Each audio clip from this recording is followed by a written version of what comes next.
श्री वीतरागाय नमः। भगवान श्री मुनीश्वर तीर्थंकराय नमः। गुरुदेव श्री आचार्य रत्न बाहुबली गुरवे नमः।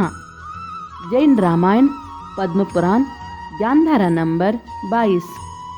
विषय है श्री राम केवली के दिव्य ध्वनि द्वारा अच्युतेंद्र सीतेंद्र को सबके भव का कथन तथा रागभाव बंध का कारण और वीतराग भाव मोक्ष का कारण है तथा केवली श्री राम का श्री मांगे तुंगे सिद्ध क्षेत्र से मोक्ष गमन।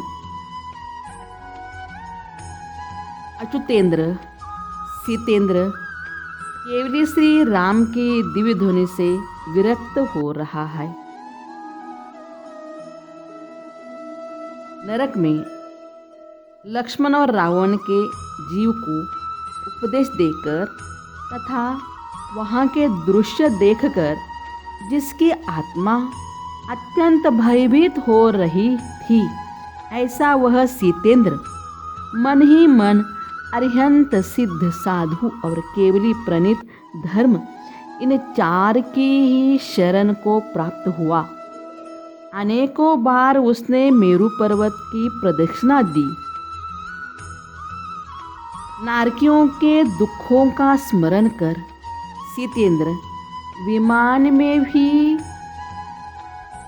कांप उठता था। परम अभ्युदय को धारण करने वाला सीतेंद्र फिर से राम केवली के शरण में गया।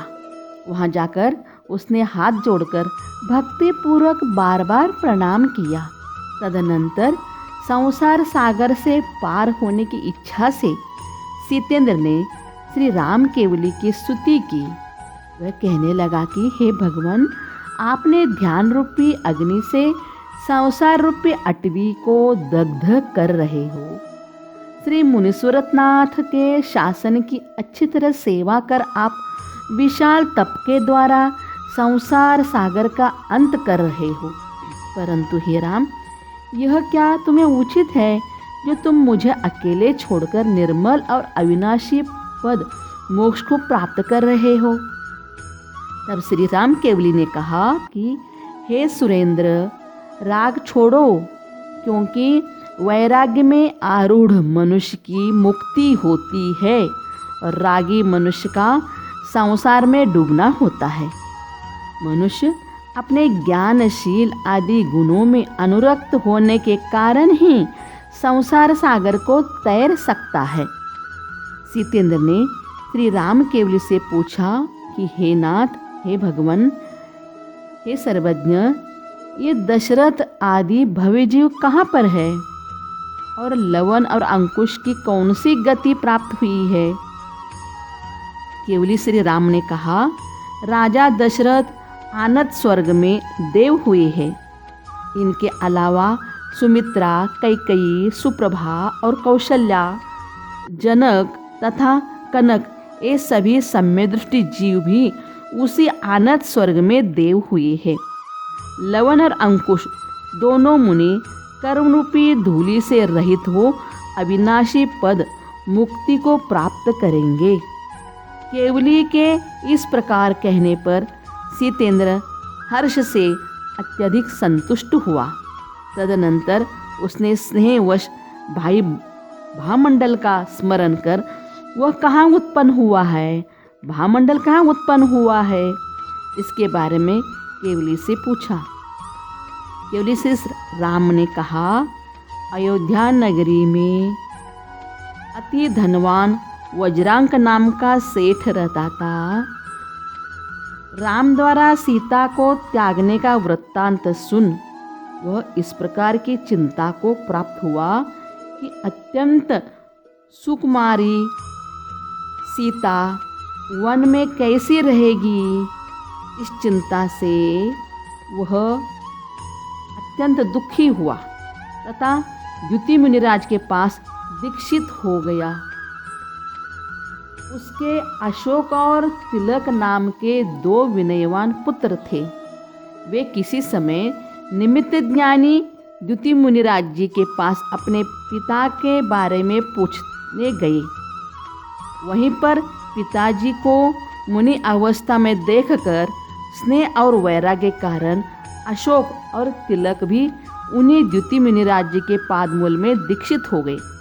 द्युति मुनिराज आयु का क्षय प्राप्त कर ऊर्ध्व ग्रैवेक में अहमिंद्र हुए। यहाँ पिता और दोनों पुत्र मिलकर तीनों मुनि गुरु के कहे अनुसार आचरण करते हुए जिनेंद्र भगवान की वंदना करने के लिए ताम्र चूड़चूर की ओर चले गए। बीच में 50 योजन प्रमाण बालू का समुद्र अर्थात रेगिस्तान था, इसलिए वे निश्चित स्थान तक नहीं पहुंच पाए। बीच में ही वर्षा काल आ गया। उस रेगिस्तान में जिसका मिलना कठिन था, ऐसे एक बड़े वृक्ष को पाकर तीनों मुनिराज वहाँ ठहर गए।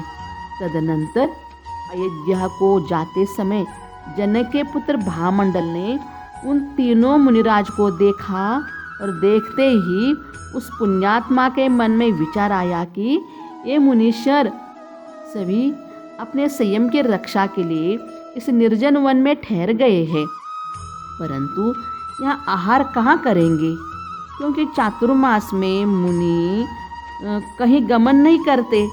तब इस निर्जन वन में इन्हें कौन आहार देगा। तब उसने अपने विद्या के बल से, भामंडल ने विद्या के बल से बिल्कुल पास में एक नगर बसाया जो सब प्रकार की सामग्री से सहित था।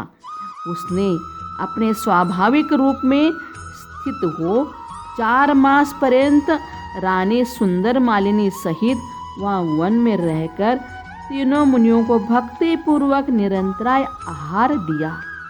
चातुर्मास पूर्ण होने पर जब तीनों मुनिराज वहाँ से विहार कर गए, तब भी भामंडल अपने परिजनों के साथ वहाँ रहने लगा और इस निर्जन वन में जो मुनिराज थे उन्हें तथा पृथ्वी पर उत्कृष्ट संयम धारण करने वाले जो अत्यंत विपत्तिग्रस्त साधु थे, उन सबको आहार देने लगा।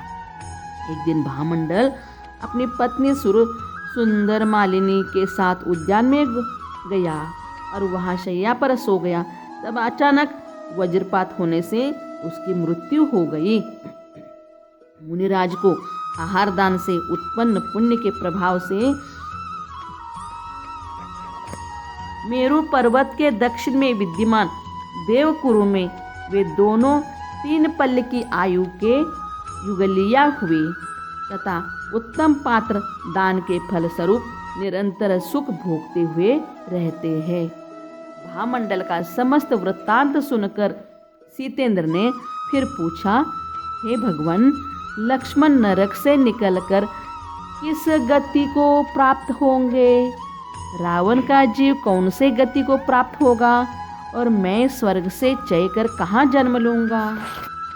केवली श्री राम भगवान ने कहा, हे प्रतींद्र सुनो, रावण और लक्ष्मण तीसरे नरक से निकलकर मेरु पर्वत से पूर्व की ओर विजयावती नगरी में सुनंद नामक सम्यक दृष्टि की रोहिणी नामक स्त्री के गर्भ से लक्ष्मण का जीव अरहदास और रावण का जीव ऋषिदास नामक पुत्र होगा।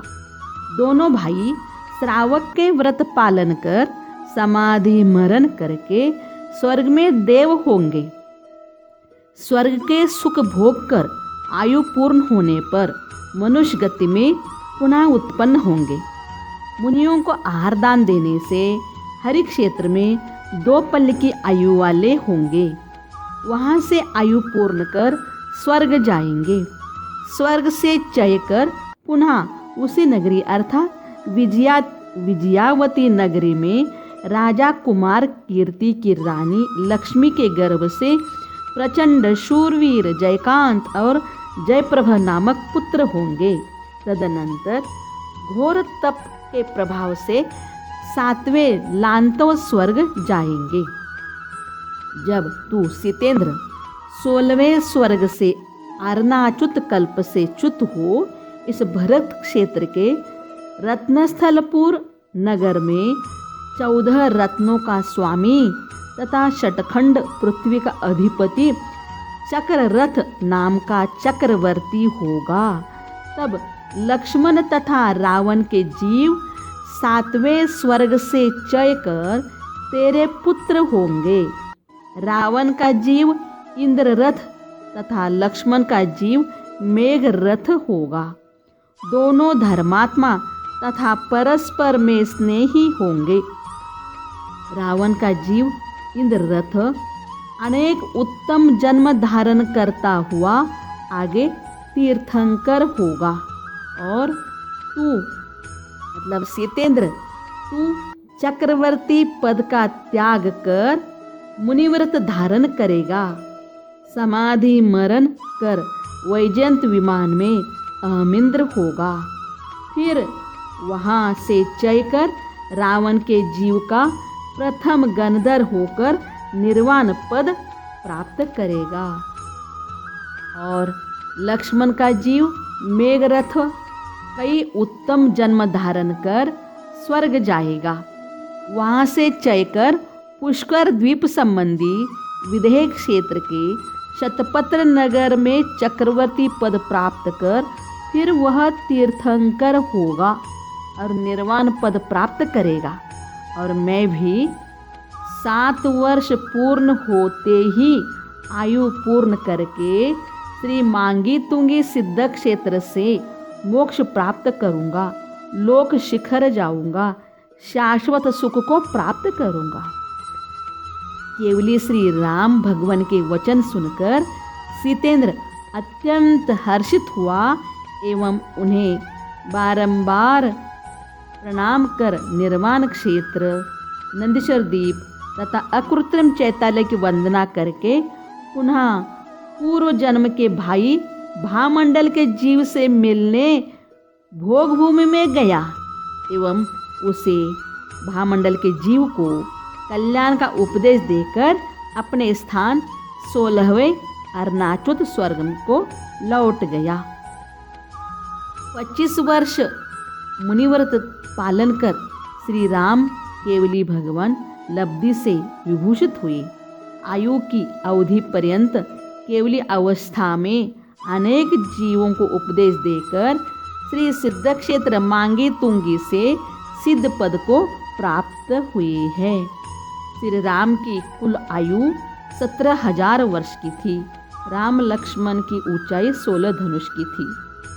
बलभद्र श्री राम का चरित्र जो भाव सहित पढ़ते पढ़ाते और सुनते सुनाते हैं उनके पुण्य की निरंतर वृद्धि होती है तथा उनके सब मनोरथ पूर्ण होते हैं।